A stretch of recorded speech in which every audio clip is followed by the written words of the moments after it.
दोस्तों इंग्लिश एक ऐसा सब्जेक्ट है जो बहुत ज़्यादा स्टूडेंट्स को, बहुत ज़्यादा जो विद्यार्थी हैं उनकी प्रॉब्लम होती है। ठीक है, तो इंग्लिश में बहुत सारे स्टूडेंट्स कंफ्यूज रहते हैं कि कौन सी बुक पढ़ें, कौन सी बुक उनके लिए अच्छी रहेगी। ठीक है, और ज़्यादातर लोगों की प्रॉब्लम होती है वोकेबलरी एंड ग्रामर की। ठीक है, तो मैंने काफ़ी सारी बुक्स हैं ऐसी बताई है जो आपको वोकेबलरी और ग्रामर में हेल्प करेगी। लेकिन दोस्तों कुछ स्टूडेंट्स ऐसे हैं जिनको इन दो बुक्स में बहुत ज़्यादा कन्फ्यूजन रहता है कि हमें कौन सी बुक्स पढ़नी चाहिए। एक तो है the kings grammar and second है ये English grammar and composition Wren and Martin की बुक। ठीक है, इन दोनों बुक्स में बहुत ज़्यादा कन्फ्यूजन रहता है स्टूडेंट्स को कि कौन सी बुक्स आपको पढ़नी चाहिए। क्लियर? तो देखिए, सबसे पहले तो मैं इस बुक के बारे में बताना चाहूँगा। ये है द किंग्स ग्रामर, ये संजय सिन्हा सर की बुक है, गिनीज वर्ल्ड रिकॉर्ड में नाम है इनका। इस बुक का मैं ऑलरेडी रिव्यू कर चुका हूँ, डिस्क्रिप्शन में मैंने लिंक दी है और आई बटन पर भी लिंक दी है। वो वीडियो आपने नहीं देखी है तो आप जाके देख सकते हो। ठीक है, इस बुक के बारे में मैं आपको कंप्लीट बताने वाला हूँ। एंड ये जो सेकंड बुक है दोस्तों, ये है इंग्लिश ग्रामर एंड कंपोजिशन की, और इनकी राइटर है दोस्तों NDV प्रसाद राव। ठीक है, ये रिवाइज्ड एडिशन है और ये ग्रामर की बुक है। तो इन दोनों बुक्स में हम बिल्कुल कंपेयर करने वाले हैं दोनों का। ठीक है, कि कौन सी बुक आपको पढ़नी चाहिए, कौन सी इंपॉर्टेंट है, किस बुक में क्या है। क्लियर? तो सबसे पहले हम स्टार्ट करते हैं द किंग्स ग्रामर की। ये संजय कुमार सिन्हा के द्वारा लिखी गई है और ये longest grammar teaching in the world in 73 hours and 37 minute, लगभग 73.5 घंटे का जो रिकॉर्ड बना है, गिनीज वर्ल्ड रिकॉर्ड। ठीक है, संजय सिन्हा सर उनके द्वारा ये लिखी गई पुस्तक है। तो देखिए, सबसे पहले हम इस बुक के बारे में देख लेते हैं। इस बुक में देखिए इंग्लिश के जितने भी टॉपिक्स हैं ना ग्रामर से रिलेटेड, वो सारे टॉपिक्स इस बुक में आपको दिए हुए हैं। क्लियर? और इसी तरह से ये बुक है दोस्तों, इसमें भी आपको सारे टॉपिक्स मिल जाएंगे। ठीक है, ये बिल्कुल एक अपर लेवल की बुक है।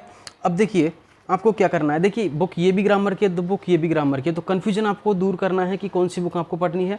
तो सबसे पहले हम इस बुक के बारे में देखें। तो देखिए, जैसे ना हम किसी पर्टिकुलर टॉपिक की बात करते हैं, नाउन की। ठीक है, तो नाउन की बात करते हैं तो नाउन को बिल्कुल इजी तरीके से आपको समझाया हुआ है, और इस तरह से आपको ये इसकी जो स्क्रिप्ट है, इसका जो थीम है, यहाँ पे देखिए आप किस तरह से है, ये इस तरह से आपको ये सारी चीज़ें हैं जो दिखाई हुई है। क्लियर? और एग्जैक्टली आप इसको कह सकते हो कि ट्रिकी वेस्ट आपको समझाया गया है, जिससे कि एक बिल्कुल जो ऐसा स्टूडेंट जो बिल्कुल नया नया ग्रामर पढ़ रहा है, बिल्कुल जिसने अभी जीरोस लेवल से स्टार्ट किया है, तो वो भी इस बुक को अगर पढ़ेगा तो बिल्कुल आपके अच्छे से ये जो ग्रामर है जो समझ में आ जाएगी। क्लियर? देखिए, आपको पता है कि इंग्लिश पढ़ने वाले दो तरह के ही लोग होते हैं। एक तो वो लोग होते हैं जिन्होंने अभी अभी इंग्लिश पढ़ना स्टार्ट किया है, और एक वो लोग होते हैं जो काफ़ी टाइम से इंग्लिश पढ़ रहे हैं, बट उन्हें अपने जो टॉपिक्स हैं, अपनी जो भी कमजोरियाँ वो सरसरी नज़र से देखनी है, और उनकी जो कमजोरियां हैं उन पे फोकस करना है, साथ साथ उनको प्रैक्टिस भी करनी है। ठीक है, तो दोस्तों ये जो बुक है ना, इस बुक को आपको उन्हीं स्टूडेंट्स को ज़्यादातर ये फ़ायदेमंद करेगी जिन्होंने अभी स्टार्ट किया है, बिल्कुल जो जीरो लेवल से स्टार्ट करना चाहते हैं, इंग्लिश के बारे में कुछ भी नहीं जानते एग्जैक्टली, ये समझ सकते हो आप, तो इस बुक को आप पढ़ सकते हो। इंग्लिश के जितने भी टॉपिक्स हैं ना, आप किसी भी टॉपिक को उठा के देख लीजिए। जैसे मैं यहाँ पे जाता हूँ, यहाँ पे प्रीपोजिशंस पे, तो प्रीपोजिशन भी इसी तरह के एग्जैक्टली ट्री की बेस्ड समझा गया है। आर्टिकल भी पूरी तरीके से डिफाइन किया हुआ है कि आर्टिकल क्या है, डिफाइनेट आर्टिकल क्या है, इनडिफाइनेट आर्टिकल क्या है, बिल्कुल इजी तरीके से आपको समझाया गया है। क्लियर? अब और इसके बारे में बाद में देखते हैं, पहले मैं इन्हीं चीज़ों को इसके बारे में आपको दिखा देता हूँ कि ये क्या चीज़ है। ठीक है, तो देखिए ये बुक है ना दोस्तों, इस बुक के नाम से ही आप समझ लेना है, हाई स्कूल। ठीक है, ये बिल्कुल हाई लेवल की बुक है इंग्लिश ग्रामर की।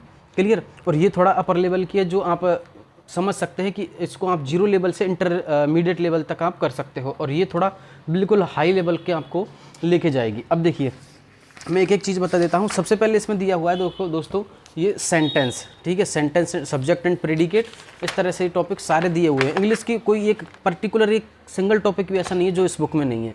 ठीक है, सारी चीज़ें हैं। लेकिन अब इसकी प्रॉब्लम क्या है, देखिए ये जो यहाँ पे समझाया हुआ है द सेंटेंस। अब देखिए, सेंटेंस हमें भी पता है, इसमें जो सेंटेंस है वो इसी में है, लेकिन इसमें क्या है, जैसे हमारा कोई नियम होता है, रूल है, मतलब जैसा रूल है ना, वो बिल्कुल ऐसा कैसा ही लिखा हुआ है जो स्टूडेंट को थोड़ा सा प्रॉब्लम करता है, थोड़ा सा प्रॉब्लम क्रिएट होता है, इससे थोड़ा सा प्रॉब्लम फेस करनी पड़ती है कि जो नियम होते हैं वो थोड़ा हार्ड होते हैं। अब एक तो आप ट्रिकी पढ़ोगे और वो इजी आपके समझ में आ जाए, एग्जैक्टली एक कहानी की तरह आप पढ़ोगे किसी चीज़ को, तो आपके वो इजी तरीके से समझ में आ जाएगा। और एक होता है बिल्कुल आपको जैसे बहुत हार्ड तरीके से होती है, एग्जैक्टली आप इसको समझ सकते हो मेरे ख्याल से तो। ठीक है, मेरे पॉइंट ऑफ व्यू से मैं जो देख रहा हूँ, मुझे तो यही लगता है क्लियर कि बहुत थोड़ा हार्ड पड़ता है आपको किसी एक पर्टिकुलर टॉपिक को पढ़ने में। ठीक है, जैसे यहाँ पे अब देखिए नाउन को पढ़ेंगे। अभी नाउन यहाँ पे देखा था तो वो थोड़ा सा ट्रिकी था, और जितने भी टॉपिक्स थे उनको तोड़ तोड़ के यहाँ पे समझाया हुआ था। लेकिन यहाँ पे देखिए बिल्कुल जो नियम है ना, जैसे हम एक नियम में आपको पढ़कर दिखाता हूँ, the plural of nouns is generally used form by adding s in the singular. ठीक है, तो बॉय बॉयज़ ये बिल्कुल एक नियम की तरह लिखे हुए हैं, सारे नियम है बिल्कुल जीरो से लेवल हाई लेवल तक की। ठीक है, और इसमें बिल्कुल जीरो लेवल से हैं और इंटरमीडिएट लेवल तक की लेके जाएगा। क्लियर। अब एक और सेकंड चीज़ हम देखते हैं, जैसे ना इसमें प्रैक्टिस सेट दिए हुए हैं ये। ठीक है, जैसे एक पर्टिकुलर टॉपिक जब कंप्लीट होगा तो इस तरह से आपको प्रैक्टिस सेट देखने को मिलेगा। अब प्रैक्टिस सेट हम देखोगे ना तो प्रैक्टिस सेट तो है लेकिन उनके आंसर्स आपको नहीं मिलेंगे, तो थोड़ा सा आजकल ओल्ड फैशन हो गया है, क्योंकि जैसे आपको प्रैक्टिस सेट में आंसर नहीं है ना तो आपको पता ही नहीं चलेगा कि आपने इन प्रैक्टिस सेट को किया है तो इनका आंसर जो सही है या गलत है क्या है। ठीक है, और ना अब यहाँ पे ना अगर इनके आंसर होते तो थोड़ा सा आपको अच्छा रहता है। और दूसरी चीज़, अगर उनको बिल्कुल डिस्क्रिप्शन में आपको अच्छे से समझा देता है, यहाँ पे बिल्कुल आपको ब्रीफली आपको ये समझा देते हैं नीचे से। ठीक है, कि आपको मतलब कौन सा इसका ऑप्शन करेक्ट है और कैसे ये आया है, इसका क्या रीज़न है, वो भी आपको अगर इसमें अच्छे से दिखा देता तो ये बुक थोड़ी सी अपर लेवल पे चली जाती है। वैसे ही बुक अच्छी है लेकिन फिर भी इसकी बहुत सारी कमजोरियां हैं जो मैं आपको बता रहा हूँ। क्लियर। इस तरह से आप देख सकते हो। अब यहाँ पे देखिए, यहाँ पे लेटर राइटिंग वगैरह भी है, और ये अब हिंदी में जो होते हैं अपने मुहावरे वगैरह लोकोक्ति, ये सारी चीज़ें इसमें हैं।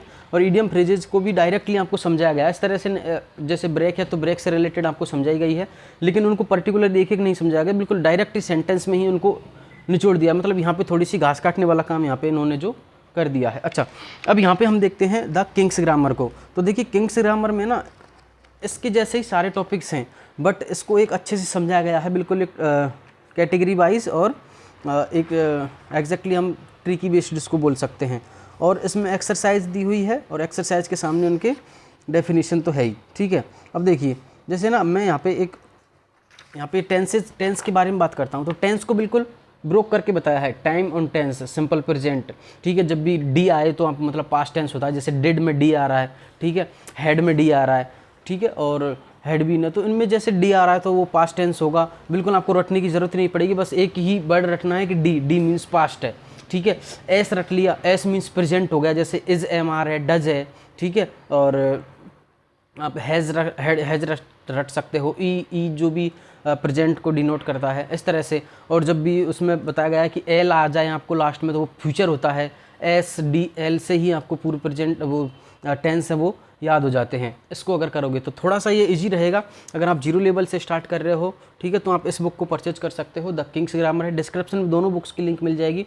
बाकी मैं सजेस्ट करना चाहूँगा कि अगर आपने अभी स्टडी स्टार्ट की है, पढ़ना स्टार्ट किया है, तो आप इस बुक को पढ़ो।